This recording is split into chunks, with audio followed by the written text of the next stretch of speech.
Mystery, history, cryptid creatures, and paranormal activities. This is the Creeps and Crawls Mystery Hour podcast. I'm your host, Creeps. Now, I did want to say sorry for the late update. My phone last night decided it was going to factory reset itself without my permission, and I lost all of my data. My music, my, backgrounds, and just everything in general. I did, however, back up my scripts to Docs, so we're gonna go with that. So script 9 today is the Thomas Cream episode.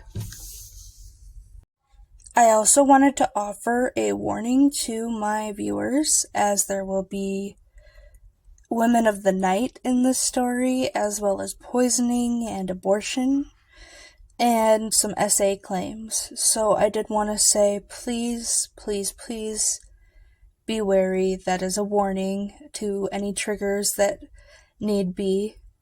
And here we go. On May 27th, 1850, in Glasgow, one of the most horrible serial murderers would be born, Sir Thomas Cream.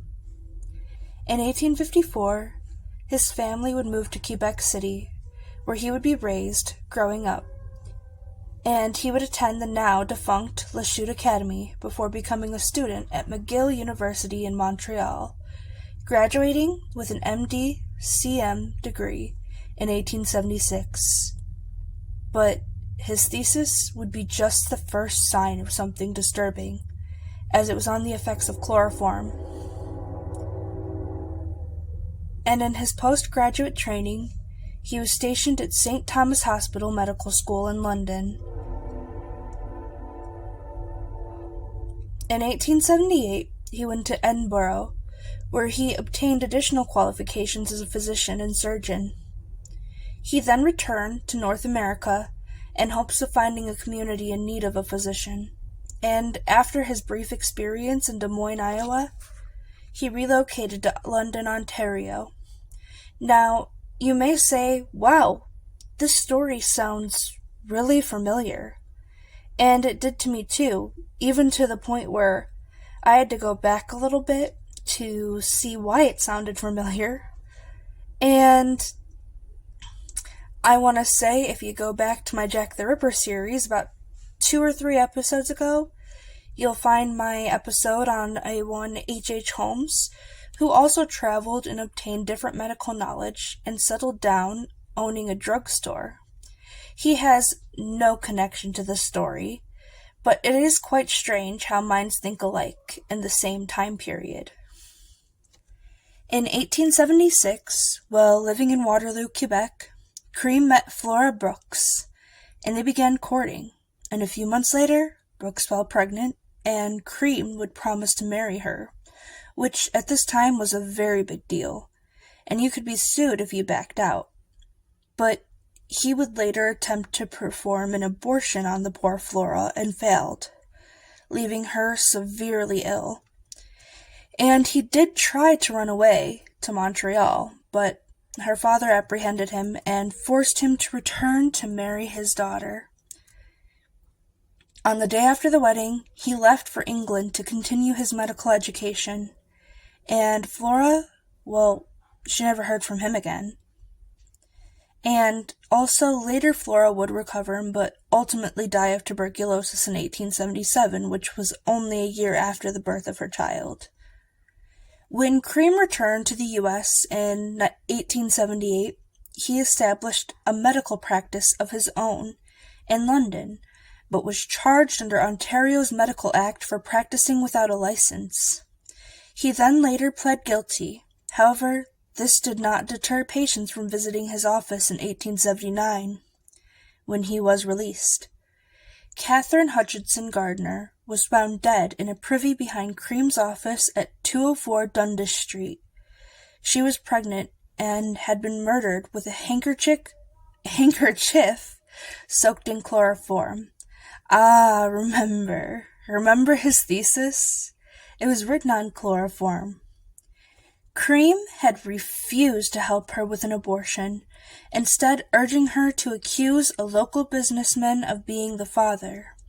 Cream claimed that she had threatened to kill herself, and when he didn't agree on performing the abortion, she went crazy. It is said that she had even written him a letter, in which she named the businessman whom the letter was for the father of the child.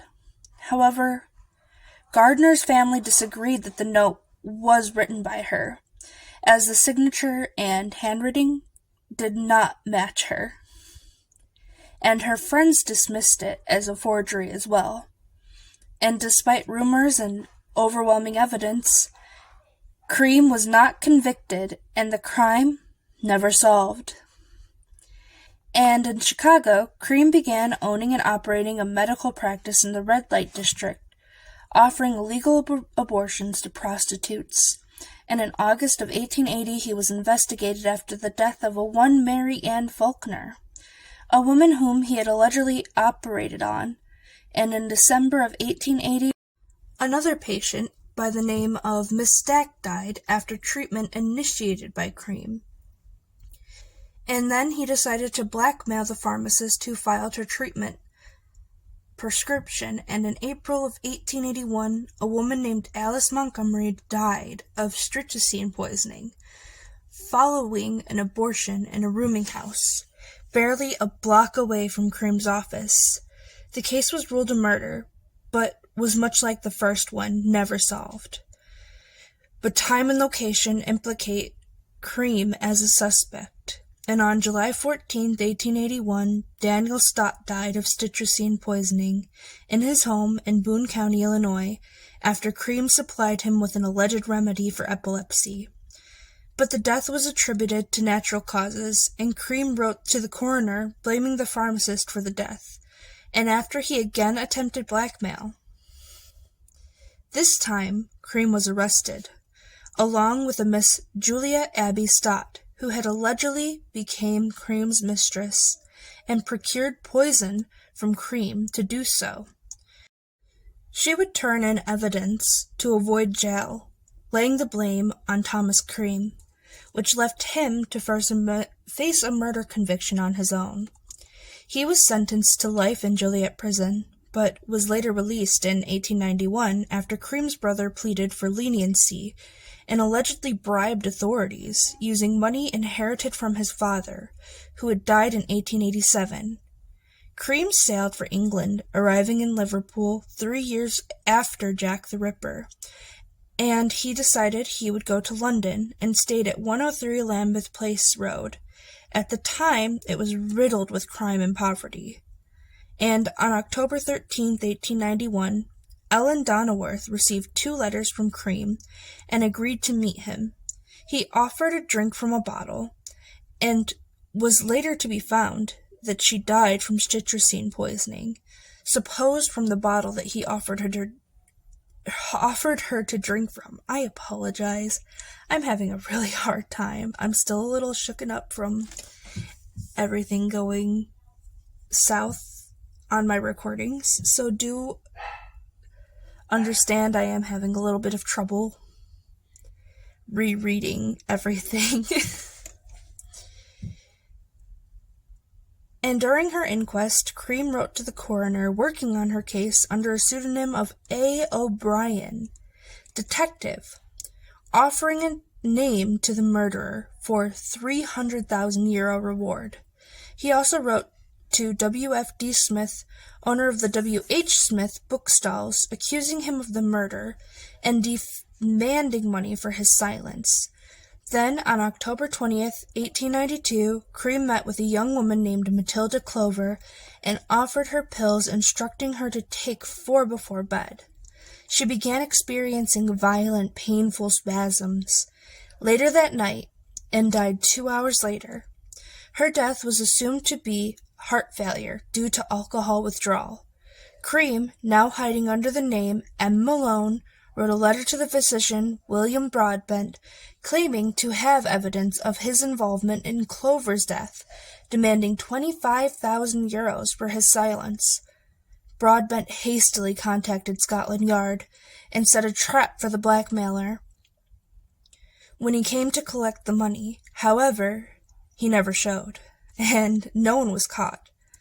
On April 2nd, 1892, after a vacation in Canada, Cream returned to London, where he met Louise Harvey and offered her 2 pills, insisting she swallowed them right away. Harvey, suspicious of him, pretended to swallow the pills, but secretly threw them in the Thames River, and on April 11th, Cream met with 2 women, Alice Marsh and Emma Shrivel, and spent the night with them in their flat before leaving. He had offered them 3 pills each and a can of salmon, and both women died that night from strychnine poisoning.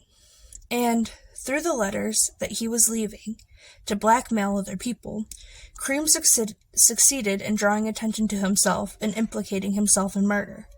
Not only did police determine the innocence of the ones he accused, but they noticed something telling in the accusations made by the letter writer. How he had referred to the murder of Clover's death, because it was registered as a natural cause related to drinking, if you remember from earlier. And police decided the one writing the letters was in fact an adamant serial killer, whom the press would begin calling the Lambeth Poisoner. Later, Cream would meet with officers from New York City who were in London visiting. They had heard of the Lambeth Poisoner, and Cream was giving them a tour of where each of the victims lived. Way to return to the scene of a crime, huh? And the New Yorker became suspicious of his intimate knowledge of each of the murders, and reported it to the local authorities, who also found it quite suspicious indeed. And soon, Scotland Yard put Cream under surveillance. And after that, they discovered his habit of visiting women in the night. And then, their studies of his previous actions in the US and Canada, all the way back to 1881, to when he was arrested for murder by poison, and they had found that he has to be the main suspect. So now, on July 3rd, 1892, Cream was arrested for the murder of Matilda Clover, and later, on July 13th, he would formally be charged in the murders of Clover, Dunworth, Marsh, and Shrivel, and the attempted murders of Harvey and extortion, as well as having his medicine kit taken as evidence. And that now sits in the Crime Museum,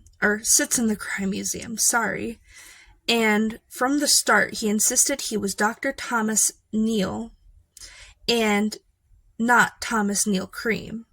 And the newspapers took to calling him Dr. Neal in their coverage of the events, which made this very, very hard to cover, considering I had to go back and find, Dr. Neal claims and papers. Also, I may be missing the links down in the description down below. I'm not sure yet. I have to check to see if I still have them. But back to the story, apologizing for the breakaway there. And the events that preceded, he would bring them out faulty letter after faulty letter. And one of these letters was one that made everyone laugh. And it was signed by one Jack the Ripper, claiming to be Dr. Neal's, claiming to be a cover for Dr. Neal's murders, claiming him to be innocent, but alas, that final letter sealed him to his fate and proved that he was in fact the killer. And after the jury deliberated for nearly 12 minutes, it was decided that Dr. Thomas Neal Cream was guilty on all accounts, and the Justice Henry Hawkins sentenced him to death. And 1 month later, on the 15th of November, Cream was hanged at Newgate Prison, where his last words were, "I am Jack, the but he didn't finish as the rope snapped his neck. And he died. Some presume that he was going to admit to being Jack the Ripper, and that was a very good guess, but timelines don't exactly match up. Which is why I have not linked him myself to the murders, like the one H.H. Holmes and the Thames Torso murders, which have much more evidence. And also because he was merely trying to grasp for one last breath of fame and glory in his final moments, which were not needed, as he would be remembered as a sick and cruel, lonely man who abused and nearly killed his wife and child. I do not think he was Jack the Ripper in any sense of the word. But if you do, comment why down below. And as always, stay creepy, my friends.